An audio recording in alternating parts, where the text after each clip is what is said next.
ഞങ്ങളുടെ ദൈവമേ, സ്വർഗസ്ഥ പിതാവേ, നോമ്പുകാലത്തിൻ്റെ മൂന്നാമത്തെ സന്ധിയിൽ ഞങ്ങൾക്കൊരുമിച്ച് ആലയത്തിലായിരിക്കാൻ ദൈവമേ കൃപ നൽകിയതിനായി നന്ദിയോടെ സ്തുതിക്കുന്നു. ദൈവമായ കർത്താവേ, ഈ ആരാധനയിൽ കടന്നു വന്നിരിക്കുന്നവരുടെ മേൽ ദൈവത്തിൻ്റെ കൃപയും കരുണയും മനസ്സിലും പകരണമേ. കർത്താവായ ദൈവമേ, ഇന്ന് ഞങ്ങൾ ദൈവത്തെ പാടി പുകഴ്ത്തുമ്പോൾ, വചനം വായിക്കുമ്പോൾ, വചനം ധ്യാനിക്കുമ്പോൾ, പ്രാർത്ഥിക്കുമ്പോൾ അത് ഞങ്ങൾക്ക് നന്മയ്ക്ക് കാരണമാക്കി തീർക്കണമേ.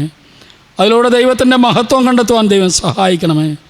ആരാധനയുടെ മുഴുവൻ മഹത്വം അങ്ങേക്ക് തരുന്ന കർത്താവേ, ഞങ്ങളുടെ ശരീരങ്ങളെ ജീവനും വിശുദ്ധിയും ദൈവത്തിൻ്റെ പ്രസാദമുള്ള യാഗമായി നിരന്തരം സമർജിപ്പാൻ ദൈവം സഹായിക്കണമേ.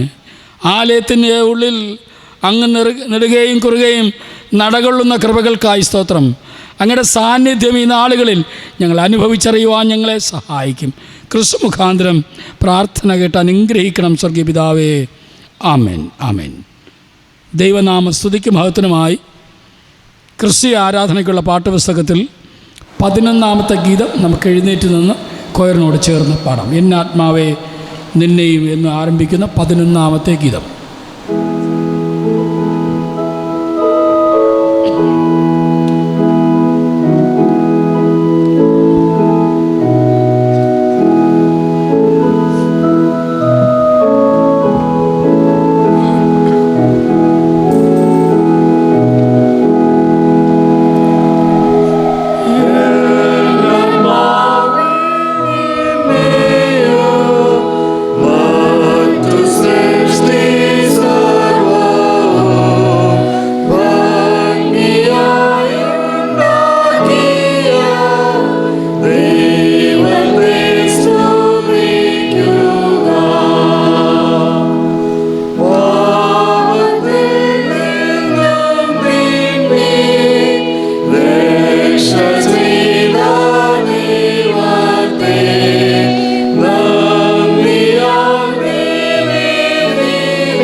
നിൽക്കുമ്പോൾ തന്നെ സങ്കീർത്തനങ്ങൾ, അതിനെ തുടർന്ന് വേദഭാഗം വായിച്ച് കേൾപ്പിക്കും.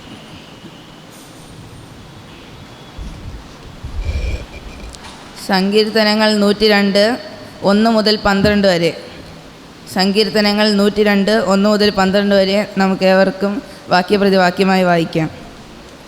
യഹോവ എൻ്റെ പ്രാർത്ഥന കേൾക്കണമേ, എൻ്റെ നിലവിളി തിരുസന്നിധിയിൽ വരുമാറാകട്ടെ. കഷ്ടദിവസത്തിൽ നിന്റെ മുഖം എനിക്ക് മറക്കരുതേ, നിന്റെ ചെവിയെങ്കിലേക്ക് ചായ്ക്കണമേ. ഞാൻ വിളിക്കുന്ന നാളിൽ വേഗത്തിൽ എനിക്ക് ഉത്തരമരുളണമേ. എൻ്റെ നാളുകൾ പുക പോലെ കഴിഞ്ഞു പോകുന്നു, എൻ്റെ അസ്ഥികൾ തീക്കൊളി പോലെ വെന്തിരിക്കുന്നു. എൻ്റെ ഹൃദയം അരിഞ്ഞ പുല്ല് പോലെ ഉണങ്ങിയിരിക്കുന്നു, ഞാൻ ഭക്ഷണം കഴിപ്പാൻ മറന്നു പോകുന്നു. എൻ്റെ ഞരക്കത്തിൻ്റെ ഒച്ച നിമിത്തം എൻ്റെ അസ്ഥികൾ മാംസത്തോട് പറ്റുന്നു. ശൂന്യസ്ഥലത്തെ മൂങ്ങ പോലെ തന്നെ ഞാൻ ഉറക്കിളച്ചിരിക്കുന്നു, വീട്ടിൻ മുകളിൽ തനിച്ചിരിക്കുന്ന കുരുക്കിൽ പോലെ ആകുന്നു. എൻ്റെ ശത്രുക്കൾ ഇടപെടാതെ എന്നെ നിന്ദിക്കുന്നു, എന്നോട് ചേരുന്നവർ എൻ്റെ പേർ ചൊല്ലി സ്തുതിക്കുന്നു. ഞാൻ അപ്പം പോലെ ചാരം തിന്നുന്നു, എൻ്റെ പാനീയത്തിൽ കണ്ണുനീർ കലക്കുന്നു. നിന്റെ കോപവും ക്രോധവും ഹേതുവായിട്ട് തന്നെ നീ എന്നെ തെരഞ്ഞെടുക്കുന്നു. എൻ്റെ ആയുസ് ചാഞ്ഞു പോകുന്ന നിഴൽ പോലെയാകുന്നു, ഞാൻ പുല്ല് പോലെ ഉണങ്ങിപ്പോകുന്നു.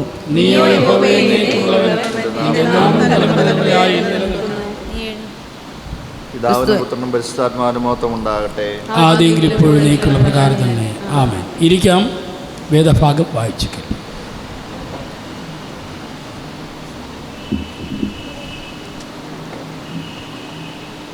ഇന്നത്തെ വേദഭാഗം റോമർക്കെഴുതിയ ലേഖനം 5-ാം അധ്യായം 16 മുതൽ 19 വരെ.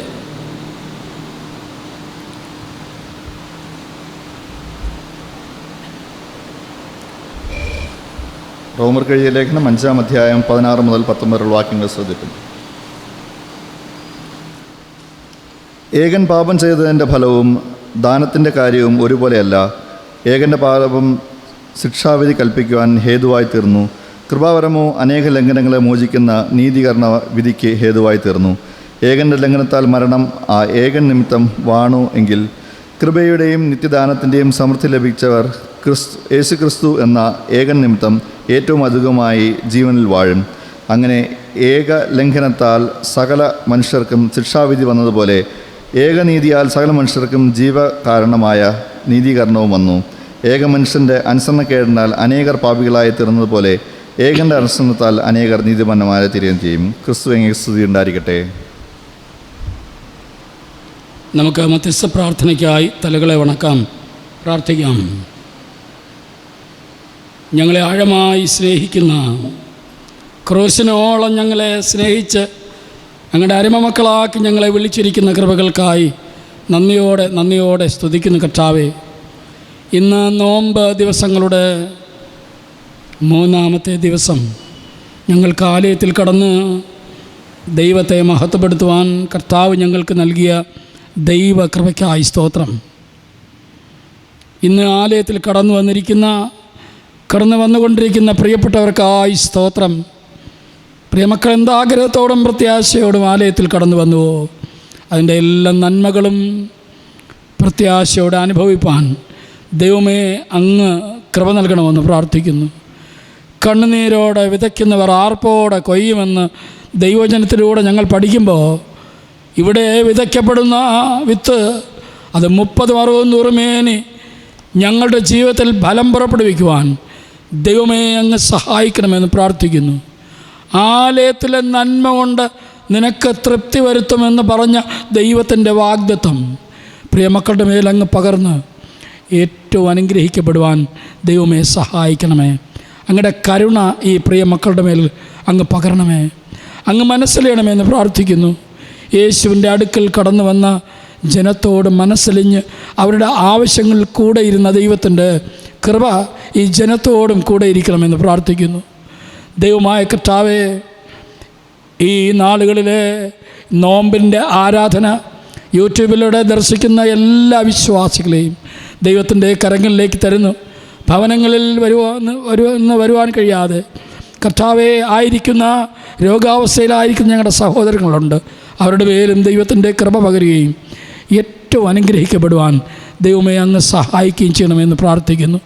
കടന്നു വന്ന ജനത്തിന് ദൈവം അപ്പമായി തീർന്നതുപോലെ യേശുക്രിസ്തു ഉയരത്തിൽ നിന്ന് സ്വർഗത്തിൽ നിന്നിറങ്ങി വന്ന അപ്പമാണെന്ന് ഞങ്ങളോട് കൽപ്പിച്ച ആ അപ്പം കർത്താവെ ഞങ്ങൾക്ക് ഭക്ഷിക്കുവാൻ, അങ്ങയുടെ രക്തത്തെ പാനം ചെയ്യുവാൻ, അങ്ങനെ യേശുവിനോട് താതാത്മ്യപ്പെടുവാൻ ദൈവമേ അങ്ങ് കൃപ നൽകണമെന്ന് പ്രാർത്ഥിക്കുന്നു. ദൈവത്തിൻ്റെ കൃപയുടെ കരങ്ങളിൽ ഞങ്ങളെ വഹിക്കണമേ.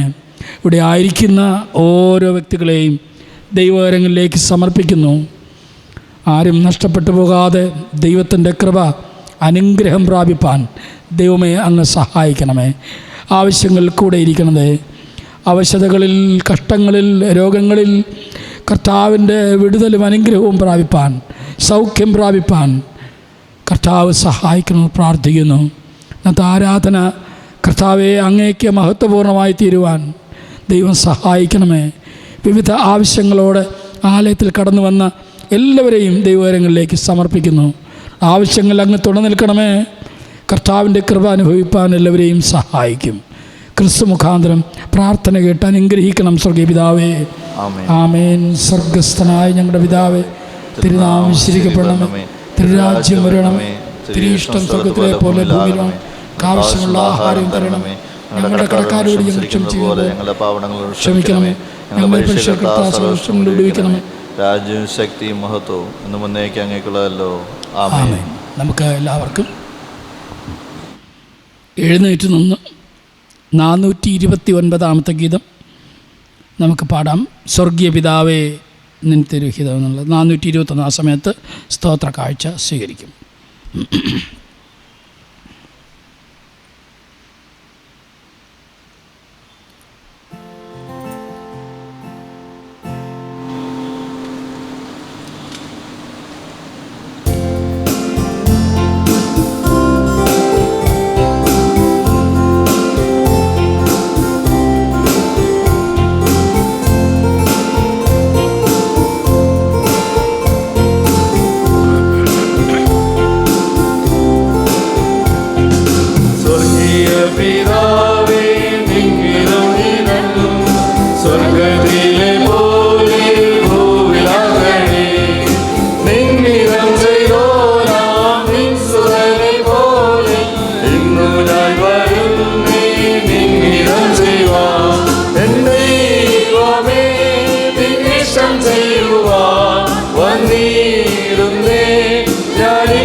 നിൽക്കുമ്പോൾ തന്നെ നമുക്ക് പ്രാർത്ഥിക്കാം.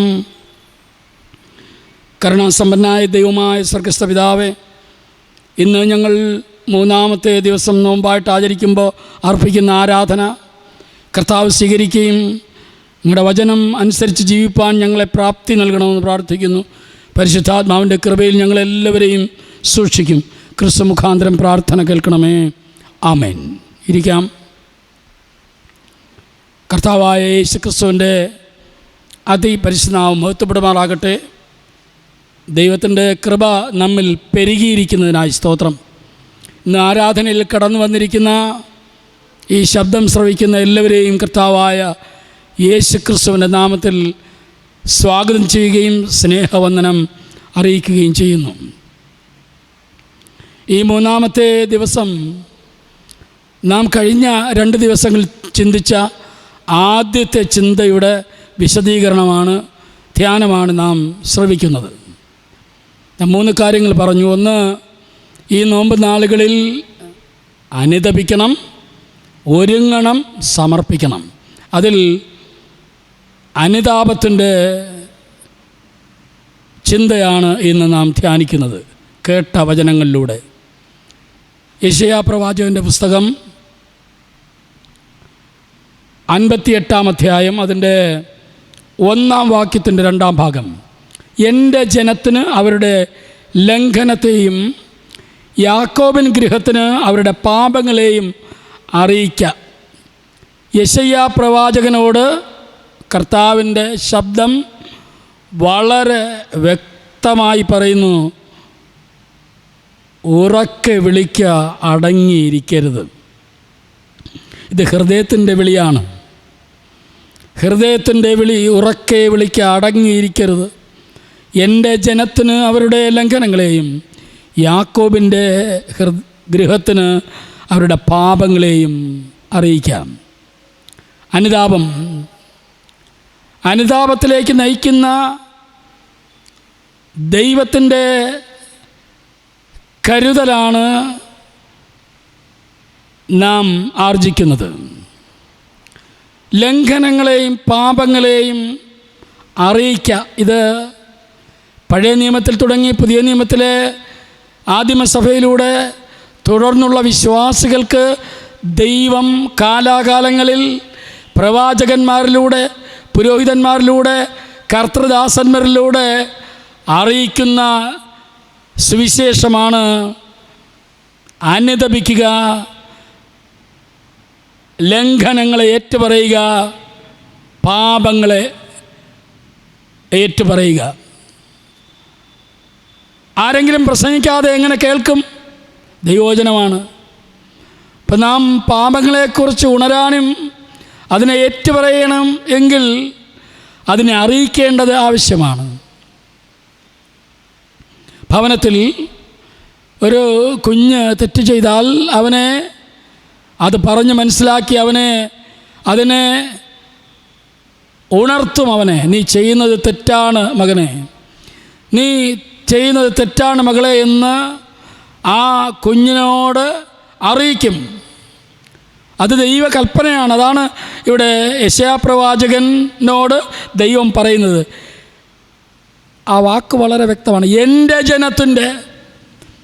എൻ്റെ ജനമെന്ന് പറയുന്നത് നമ്മുടെ ഭവനങ്ങളെ ഓർക്കുമ്പോൾ എൻ്റെ കുടുംബം, എൻ്റെ മക്കൾ, എൻ്റെ സമൂഹം, എൻ്റെ സഭ,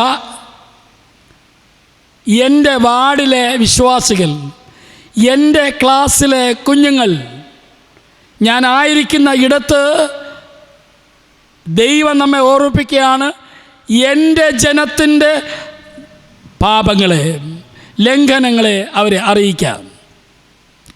തെറ്റ് തിരുത്തിയാൽ മാത്രമേ അതിൽ നിന്ന് പിന്തിരിയുവാനും ഏറ്റുപറയുവാനും കഴിയുകയുള്ളൂ. അനുതാപത്തിലേക്ക് നയിക്കുന്ന ദൈവത്തിൻ്റെ കരുതൽ ഇവിടെ കാണാം. എൻ്റെ ജനത്തിന് ദൈവം ഒരിക്കലും ദൈവത്തിൻ്റെ മക്കളെ തള്ളിക്കളയുന്നില്ല. തെറ്റ് ചെയ്യും. കാരണം ഈ ലോകത്തിൻ്റെ അധിപൻ പിശാചാണ്. അതാണ് വചനത്തിൽ കാണുന്നത്. ഈ ലോകവും അതിൻ്റെ മോഹവും അതൊഴിഞ്ഞു പോകും. അത് കർത്താവായ യേശുക്രിസ്തുവിൻ്റെ 2ാമത്തെ വരവോടുകൂടെ മാത്രമേ പൂർണ്ണമായും ഒഴിഞ്ഞു പോവുകയുള്ളൂ.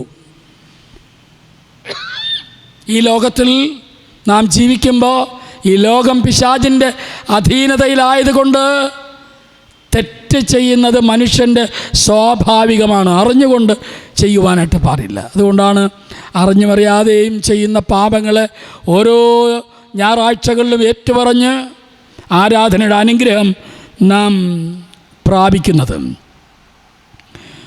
റോമർക്കെഴുതിയ ലേഖനം 5-ാം അധ്യായം അതിൻ്റെ 16 മുതൽ 19 വരെയുള്ള വാക്യങ്ങളിൽ ഈ അനുതാപത്തിലേക്ക് നാം കടന്നു വരേണ്ട പാഠങ്ങളെ കാണുവാൻ കഴിയും. ഈ ലോകത്തിൽ നമുക്കറിയാം, തിന്മയുമുണ്ട്, നന്മയുമുണ്ട്. ഞാൻ ഇന്നലെ പറഞ്ഞതുപോലെ തിരഞ്ഞെടുക്കാനുള്ള സ്വാതന്ത്ര്യം ദൈവം നമ്മെ ഏൽപ്പിച്ചിരിക്കുന്നു. ഒരു പാപം മനുഷ്യൻ ആദ്യം ചെയ്തു. ആ ഒരുവൻ്റെ പാപം ശിക്ഷാവിധി വരുത്തി വെച്ചു. അതാണ് റോമർക്കെഴുതിയ ലേഖനം ഇന്ന് വായിച്ചത്. ഒരുവൻ്റെ പാപം ശിക്ഷാവിധി വരുത്തി വെച്ചു. വിലക്കപ്പെട്ട വൃക്ഷത്തിൻ്റെ പഴം തിന്നരുത് എന്ന് ദൈവം കൽപ്പിച്ച ആ വൃക്ഷത്തിൻ്റെ ഫലം ആദാമിലൂടെ സകല മാനവരാശിയുടെയും ഉള്ളിൽ കയറി. ഒരുവൻ്റെ പാപനിമിത്തം ശിക്ഷാവിധി വന്നു ലോകത്തിന്. അനേകർ പാപികളായി തീർന്നു. ലോകമാനവരാശി മുഴുവനും ശിക്ഷിക്കപ്പെട്ടു. ആത്മീകമായ മരണം. ഒരുവൻ്റെ അനുസരണക്കേട് സകല മനുഷ്യർക്കും മരണത്തിന് കാരണമായി തീർന്നു. യേശു പറഞ്ഞു തൻ്റെ പരസ്യ ശുശ്രൂഷയിൽ, നിൻ്റെ കണ്ണ് നോക്കുമ്പോൾ നല്ല തുറന്നിരിക്കുന്നു, നിനക്ക് കാണാം എന്ന് തോന്നും. യഥാർത്ഥത്തിൽ കണ്ണ് കുരുടായിരിക്കുന്നു. നിൻ്റെ ചെവി കണ്ടാൽ നല്ല കേൾവി ശക്തി ഉണ്ടെന്ന് തോന്നും, പക്ഷേ നിൻ്റെ ചെവി പൊട്ടയായിരിക്കുന്നു. നിനക്ക് ഓരോ കാര്യങ്ങളും മനസ്സിലാക്കാമെന്ന് അറിയാം എന്ന് തോന്നും, അല്ലെങ്കിൽ തൊണ്ട കണ്ടാൽ വായി കണ്ടാൽ സംസാരശേഷി ഉണ്ടെന്ന് തോന്നും. എന്നാൽ നീ സംസാരശേഷി ഇല്ലാത്തവൻ ആയിരിക്കുന്നു. അതുകൊണ്ടാണ് യേശു പറഞ്ഞത്, കണ്ണുണ്ടെങ്കിലും കാണുന്നില്ല, ചെവിയുണ്ടെങ്കിലും കേൾക്കുന്നില്ല, തൊണ്ട കൊണ്ട് സംസാരിക്കുന്നതുമില്ല. അങ്ങനെ ഏകനായ ആദാം പാപം ചെയ്തപ്പോൾ, അനുസരണക്കേട് കാണിച്ചപ്പോൾ ആത്മീകമായ മരണം സംഭവിച്ചു. എന്താണ് ഈ ആത്മീകമായ മരണം? അവൻ ജീവനുണ്ട്, പക്ഷെ അവൻ്റെ ആത്മാവ് ചത്തുപോയി. ജീവനുള്ള ഒരു മീന് ഒരു ഉറവയിൽ അല്ലെങ്കിൽ ഒരു കൊച്ചരുവിയിലൂടെ അത് ആ ജലത്തിൻ്റെ ഉത്ഭവസ്ഥാനത്തേക്ക് ഒഴുക്കിനെതിരായിട്ട് മുന്നോട്ട് പോകും, ഉറവിടം കണ്ടെത്തും. എന്നാൽ ചത്തുപോയ മീന് വെള്ളത്തിനോട് ഒപ്പം ഒഴുക്കിലേക്ക് ഒഴുകി അത് അഗാധമായ ഗർത്തത്തിൽ പതിക്കും. ഒരുവൻ്റെ അനുസരണക്കേട്. ഒരു കുഞ്ഞ് പഠിക്കേണ്ട സമയത്ത് പഠിക്കേണ്ടതുപോലെ അപ്പനെ അമ്മയെ അനുസരിച്ച് ഗുരുക്കന്മാരെ അനുസരിച്ച് പഠിച്ചാൽ നല്ല നിലയിൽ വരും. ദൈവഭക്തിയോടെ പഠിച്ചാൽ. അവിടെ അനുസരണക്കേട് കാണിച്ചാൽ, ഇവിടെ ഒരുവൻ്റെ അനുസരണക്കേടിനാൽ സകലരും പാപികളായി തീർന്നതുപോലെ ആ കുടുംബത്തിൻ്റെ നന്മ നഷ്ടപ്പെടും. ഒരുവൻ്റെ പാപം. ദൈവവചനത്തിൽ അടുത്ത സ്റ്റെപ്പിലോട്ട് ഞാൻ പോവുകയാണ്. അപ്പോൾ ഒരുവൻ്റെ പാപം ലോകത്തെ മുഴുവനും മരണത്തിന് കാരണമാക്കി, ശിക്ഷയ്ക്ക് കാരണമാക്കി, തിന്മയ്ക്ക് കാരണമാക്കി. അതുപോലെ തിരിച്ചും ഒരുവൻ്റെ അനുസരണം. ദൈവഭക്തിയുള്ള ഒരു വ്യക്തി ഒരു ഭവനത്തിലുണ്ട് എങ്കിൽ ആ ഭവനം അനുഗ്രഹിക്കപ്പെടും. ഇത് ദൈവവചനം. ദൈവഭക്തി, യഥാർത്ഥ ദൈവഭക്തിയുള്ള ഒരാൾ ഭവനത്തിലുണ്ട് എങ്കിൽ ആ ഭവനം അനുഗ്രഹിക്കപ്പെടും. ഒരുവൻ്റെ അനുസരണം, യേശുവിൻ്റെ അനുസരണം ക്രിസ്തുവിൽ നിന്ന് നമുക്ക് ജീവൻ പകർന്നു. ആ ഉയർത്തെഴുന്നേൽപ്പിൻ്റെ ശക്തി, ഇത് ക്രിസ്തുവിൽ നിന്ന് നമുക്ക് ലഭിച്ച ദാനമാണ് ഈ ജീവൻ. ഒരു മനുഷ്യൻ്റെ, അതായത് കർത്താവായ യേശു ക്രിസ്തുവിൻ്റെ കൃപ മൂലം നീതിദാനത്തോടുകൂടെയുള്ള നിത്യജീവൻ അല്ലെങ്കിൽ രക്ഷ വന്നു. ആത്മീയമായി മരണപ്പെട്ട മനുഷ്യന് നിത്യമായ ജീവനിലേക്ക് പ്രവേശിക്കുവാനായിട്ട് കഴിഞ്ഞു. അങ്ങനെ ലോകമാനവരാശിക്ക് രക്ഷ വരുത്തുവാൻ ഒരുവൻ്റെ അനുസരണം. അവൻ അനുസരണത്തോടെ രോമം കത്രിക്കുന്നവരുടെ മുമ്പിൽ മിണ്ടാതെ നിൽക്കുന്ന ആടിനെ പോലെ യേശു കഷ്ടം സഹിച്ചു. അടികൊണ്ടു, ചമ്മട്ടി കൊണ്ട് അടിച്ച്. ആ ഭാഗം ചിന്തിക്കുമ്പോൾ പാഷൻ ഓഫ് ദ ക്രൈസ്റ്റ് നിങ്ങൾ കണ്ടിട്ടുണ്ടെങ്കിൽ തീർച്ചയായിട്ടും കണ്ണുനീര് വരും. ചമ്മട്ടി കൊണ്ട് അടിച്ച് ആ ചമ്മട്ടിയുടെ അറ്റത്ത് കൊളുത്തുകൾ പോലെയുള്ള ആ സാധനം ശരീരത്ത്, ആ മെറ്റൽ അതിങ്ങനെ വളഞ്ഞ് അടിച്ച് വലിക്കുകയാണ്. ഈ മാംസം വിണ്ടു കീറി ഉഴവുചാല് പോലെ വരികയാണ്. അത് അനേകർക്ക് വേണ്ടി ചൊരിഞ്ഞ രക്ഷയുടെ രക്തം. അത് വിശ്വാസികളിലേക്ക് കവിഞ്ഞൊഴുകുന്നു. ക്രൂശിൽ നിന്നും പാഞ്ഞൊഴുകിയിടുന്ന യേശുവിൻ്റെ രക്തം. ഒരു പാട്ടുമുണ്ട് അങ്ങനെ. ആ രക്തമാണ് നമുക്ക് പൂർണ്ണമായ ജീവൻ നൽകുന്നത്. പ്രിയപ്പെട്ടവരെ,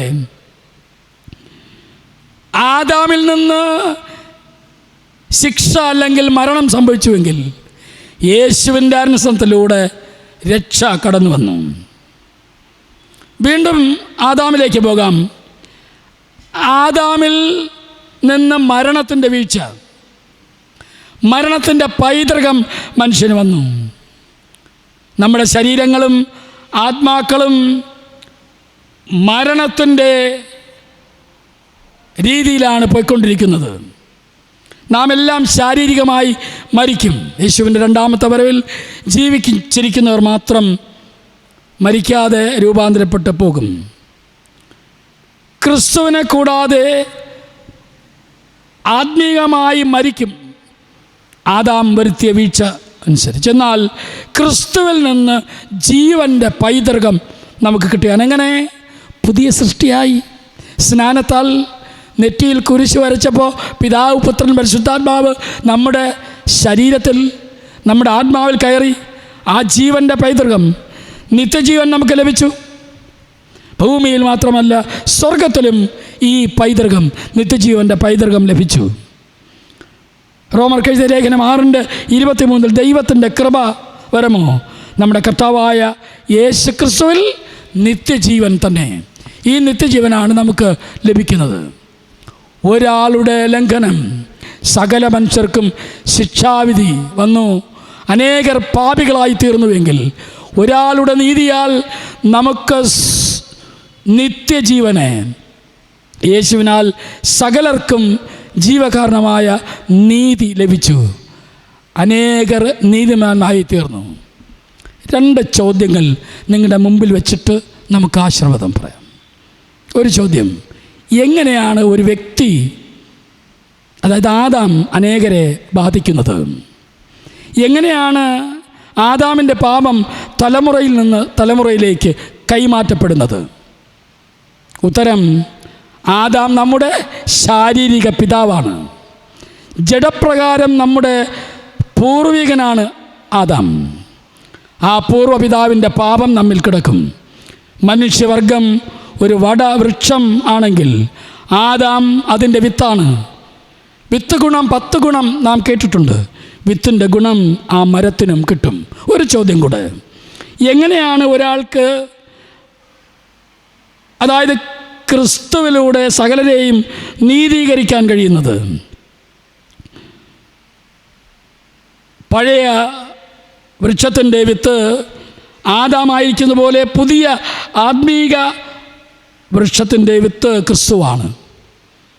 കാട്ടൊലിവായിരുന്ന ആ കൊമ്പ്, നമ്മൾ കൊമ്പുകൾ, കാട്ടൊലിവ്, അതിൻ്റെ കൊമ്പായ നമ്മെ യഥാർത്ഥ കൊമ്പായ യേശു ക്രിസ്തു ആകുന്ന തായ്തടിയോട് ഒട്ടിച്ചു ചേർത്തു.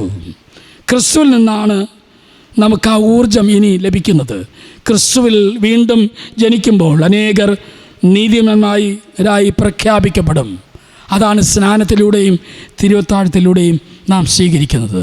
യേശുവിൻ്റെ വിത്ത്, ആ ഗുണം നമ്മുടെ ജീവിതത്തിൽ പ്രതിഫലിക്കുവാൻ കർത്താവായ യേശു ക്രിസ്തു നമ്മെ സഹായിക്കുമാറാകട്ടെ. ആമേൻ. നമുക്ക് എഴുന്നേൽക്കാം, പ്രാർത്ഥിക്കാം. ഞാൻ പറയുന്ന പ്രാർത്ഥന എന്നോട് ഏറ്റു പറയുക. പിതാവേ, മനുഷ്യർ കുറ്റക്കാരെന്ന് മുദ്രകുത്തുമ്പോൾ അങ്ങ് പുത്രനിലൂടെ കുറ്റവിമുക്തർ എന്ന പദവി നൽകി കരുതുന്നതിനായി സ്തുതി. എൻ്റെ അശ്രദ്ധയും അലംഭാവവും അജ്ഞതയും മുഖാന്തരം അഗാധ ഗർത്തത്തിൽ വീണാലും അവിടുന്ന് കരം നീട്ടി എന്നെ ഉയർത്തി പാറമേൽ നിർത്തി ഗമനത്തെ സുസ്ഥിരമാക്കുന്ന അങ്ങയുടെ കരുതലിനായി സ്തോത്രം. അങ്ങയിൽ ഞാൻ പൂർണ്ണമായി വിധേയപ്പെടുന്നു.